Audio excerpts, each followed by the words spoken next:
Welcome to my channel Daily Bulletin News. A killer runs rampant in Leo's body and soul dream, but Johnny's nightmare is only just beginning. Marlena brings Johnny a belated birthday present at the Demera mansion. When she asks about his on-set birthday party, he tells her he accused his wife of having an affair. He flashes to meeting Joy at the bar and adds, "I made a huge ass of myself." Meanwhile, Chanel comes to Abe and Paulina's apartment with a suitcase. At the hospital, Seth tries to apologize to Stephanie for outing her and Alex's hookup, but only makes things worse. Meanwhile, Bonnie informs Alex at the Demera mansion that half of Salem, including his father, knows about him and Stephanie. At the Body and Soul office, Kate hires Joy as the newest troublemaker in Pineview, Regan Holloway. Wearing Halloween pajamas, Leo falls asleep as he works on a script involving Regan. In his dream, which is filled with winks at the soap opera industry, Chanel and Alex are their body and soul characters, Faith and Arrow. They discuss how happy they are while at the Brady Pineview pub. As they kiss, Joy, as Regan, storms in. Upon learning Regan and Arrow are married, Faith runs out, and Regan pulls Arrow into a kiss. He breaks away, reminding her they have been over for a long time. Faith is the only woman for him. Arrow leaves to find her.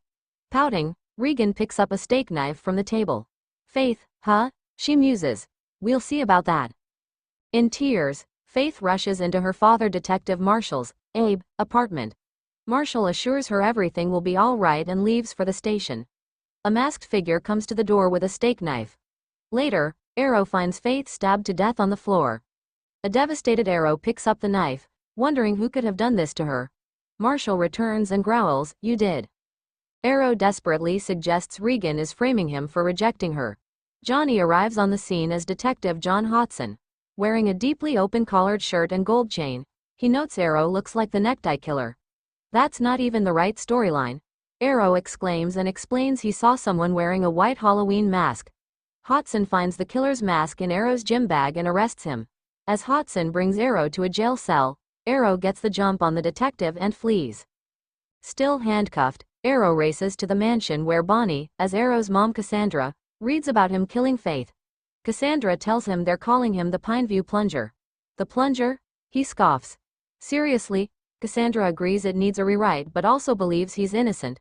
When Arrow laments losing Faith, she reminds him that the begonia brought her back to life. Maybe it can do the same for Faith.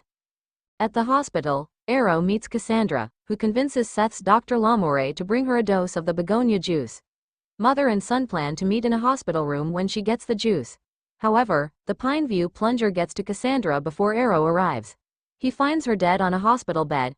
He picks up the bloody knife as Hodson and Marshall appear on the scene. The detectives bring Arrow to the hospital lobby, where they discover Regan lying on the floor with a knife in her chest. "She's been plunged," Marshall exclaims. Arrow makes a break for it, and Hodson chases him. Arrow bursts into the Body and Soul office and insists to Regan's friend Miranda, Stephanie, that he's being framed. She tells him that Regan vowed to get him back if he rejected her and that someone would help her do it. Arrow confronts Dr. Lamore at the hospital, believing Charlemagne is the Pineview Plunger. When Lamore reminds him Charlemagne fell down an elevator shaft, Arrow declares that Charlemagne was in contact with Regan. He accuses Lamore of bringing Charlemagne back to life with the begonia juice. Seth admits it, but he was just following orders. The plunger arrives.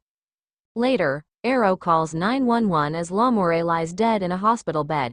He says the plunger struck again and that Charlemagne is alive. She must be holed up at the Delacroix mansion. Meanwhile, Marshall and Hodson come up empty as they search the Demera Delacroix mansion. Hattie as Charlemagne emerges from the secret tunnel. Arrow rushes back to the B&S office and finds Miranda with a knife in her back. Of course, Hodson finds Arrow with her. Hodson's there to corroborate Charlemagne's story that she was with Miranda the night of the first murder. Arrow eludes Hodson and races back to the mansion. He finds Charlemagne and Marshall dead and picks up the knife. Hodson runs in panting. As they try to figure out who the killer is, the plunger stabs Hodson in the back and stares down Arrow. Arrow wakes up on a bench in a hazy, tropical setting. He reunites with Cassandra and discovers all the other there too. A previously killed off Lorna, Kate, joins them and says, "Welcome to Wavenip," which is Pineview spelled backward. As they wonder who is behind this, a smug Leo strolls in. He informs them he's responsible for all of their lives. If they live or die, if they fall in love or break up. But the plunger returns, surprising even Leo. They whip off their mask, revealing Dr. Marlena Evans. She yells at Leo for bringing her back from the dead when she explicitly told him she only wanted to do one scene. She advances on him with the knife until Leo startles awake in the Salem Inn. Leo gets out of bed and answers his door to the plunger. Later, Leo lies dead. Stephanie tears off the plunger mask as Kate and Abe peer over the body. "That's what you get for writing yourself into a corner," Kate muses. She then credits Stephanie for her great idea of killing off the head writer before the show airs. Abe agrees it will be big news. Killing an actor could anger the audience, Stephanie muses, but who cares about the writer? They cackle. Fade to black. Leo Stark, Kate taunts. Leo wakes up in a panic. There's a knock at the door, but it's just Abe, who wonders if Leo got Kate's message about the new cast member. On the B&S hospital set, Johnny starts to apologize to Alex, who tells him to apologize to Chanel instead.